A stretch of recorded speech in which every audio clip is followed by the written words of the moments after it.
Hello students, welcome to our another biology lecture. Previous lecture में हम discuss कर रहे थे व्हाट इज सेल साइकिल। तो हमने उसमें देखा था सेल साइकिल क्या होती है, सेल साइकिल का इंटरफेस देखा था ना, सेल साइकिल का इंटरफेस देखा था। एम फेज जो है हम इसके नेक्स्ट लेक्चर में देखेंगे। तो आज हम देखेंगे सी वैल्यू क्या होता है। उस दिन हमने देखा इंटरफेज में क्या क्या होता है, सेल कैसे प्रिपेयर होती है डिवीजन के लिए। आज देखेंगे, इससे पहले ये एम फेज देखने से पहले हम ये जानेंगे कि C value, what is C value. तो सी वैल्यू क्या होता है, सी वैल्यू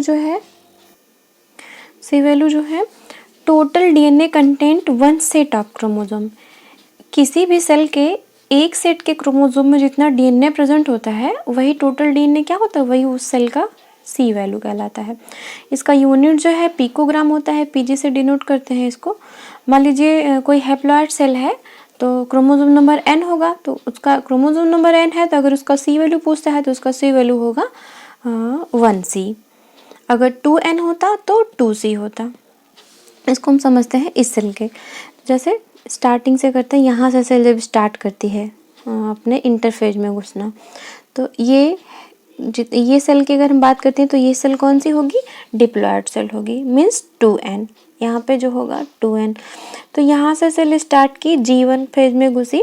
G1 में क्या होगा, यहाँ पे G1 में क्या होता है आपको पता ही है। सारे जो है प्रिपरेशन होगी एस फेज के लिए, रेप्लिकेशन के लिए यहाँ पे सारी प्रिपरेशन, प्रोटीन बनेगी और एंजाइम से ढेर सारे सब कुछ तैयारी यहाँ पे होगी।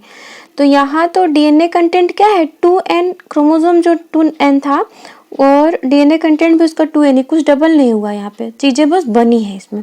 तो जब ये अपने एंड में पहुंचेगी, G1 के एंड में पहुंचेगी, यहाँ इसका सी वैल्यू कितना था, 2c था।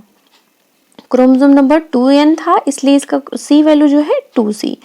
और जब ये एंड पे अपने पहुंची, G1 फेज के एंड पे पहुंची, तब भी इसका सी वैल्यू क्या होगा, 2c ही होगा, क्योंकि इसका जो डीएनए कंटेंट था, जो क्रोमोसोम था, वो डबल नहीं हुआ। जितना क्रोमोसोम पहले था उतना ही अभी भी प्रेजेंट है।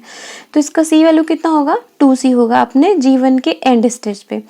अब ये जब सेल G1 से एस फेज में एंटर करेगी, तो एस फेज में आप क्या होता है ये भी आपको पता है। एस फेज में जो डीएनए का क्या होता है, रेप्लिकेशन होता है, डीएनए अपनी कॉपी बनाता है, 1 से 2 होता है। तो अब अगर हम एस फेज की बात करें, एस फेज में सी वैल्यू क्या होगी, तो क्रोमोसोम नंबर तो डबल होगा नहीं यहाँ पे, क्योंकि क्रोमोसोम तो स्प्लिट नहीं होता ना यहाँ पे। यहाँ पे क्या होता है, केवल जो क्रोमोसोम के अंदर डीएनए प्रेजेंट है वो क्या होता है, वो डबल होता है।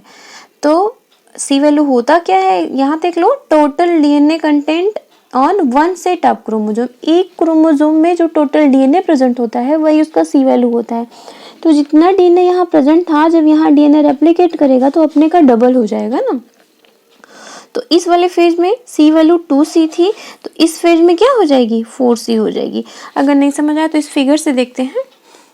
मान लीजिए ये क्रोमोसोम है, क्रोमोसोम में ये जो थ्रेड लगे होते हैं, अगर स्ट्रक्चर आपको पता हो तो ये जो थ्रेड है इसको क्या कहते हैं, क्रोमोनिमेटा। ये एक्चुअली यही थ्रेड जो है डीएनए कंटेनिंग होता है, उसे हिस्टोन प्रोटीन से बाइंड करके यही डीएनए कंटेंट होता है। तो ये क्रोमोसोम में जो डीएनए लगे हुए क्रोमोनिमेटा है, ये इस वाले फेज में जब एस फेज में आता है, तो एस फेज में आने के बाद ये डीएनए रेप्लिकेट करता है। मीन्स रेप्लिकेशन का मतलब होता है अपने जैसी कॉपी, अपना डबल कॉपी बना लेना।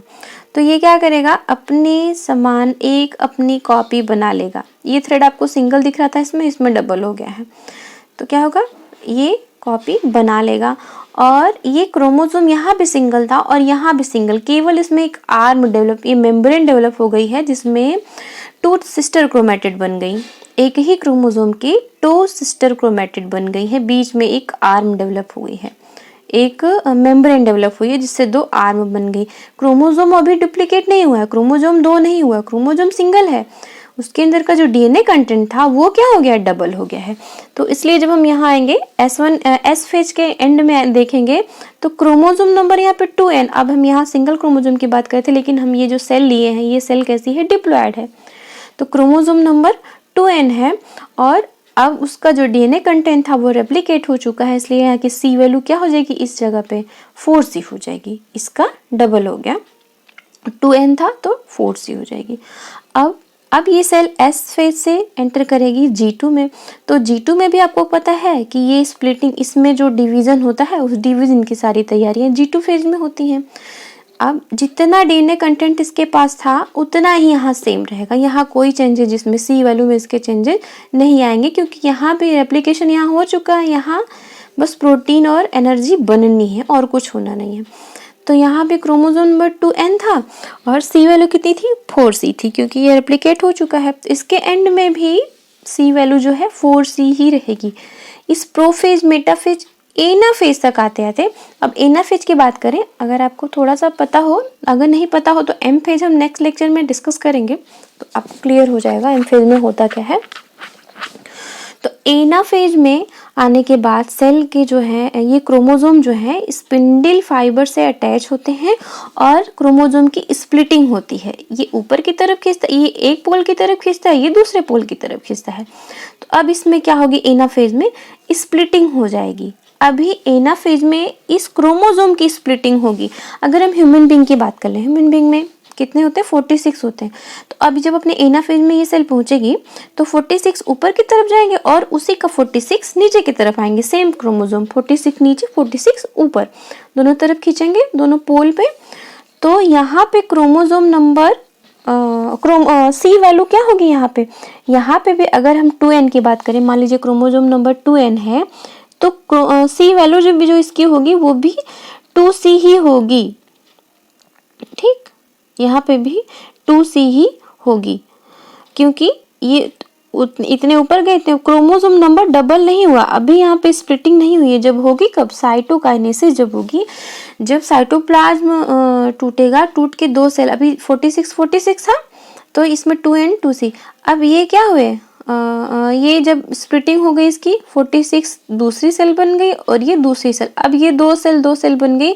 तो अब ये जो 4c था यहाँ पे वैल्यू जो थी 4c, अभी तक इसमें, क्योंकि ये एक ही सेल के अंदर दोनों पोल पे प्रेजेंट थे क्रोमोसोम, एक ही सेल के अंदर दो क्रोमोसोम थे, इसलिए यहाँ पे सी वैल्यू इसकी 4c थी। अब जब ये दो नई सेलें बन गई तो फिर यहाँ पे क्रोमोसोम नंबर क्या हो जाएगा, 2n, क्रोमोसोम नंबर हो गया 2n, डिप्लॉयड सेल हुई और उसकी सी वैल्यू जो हो जाएगी फिर से 2c हो जाएगी।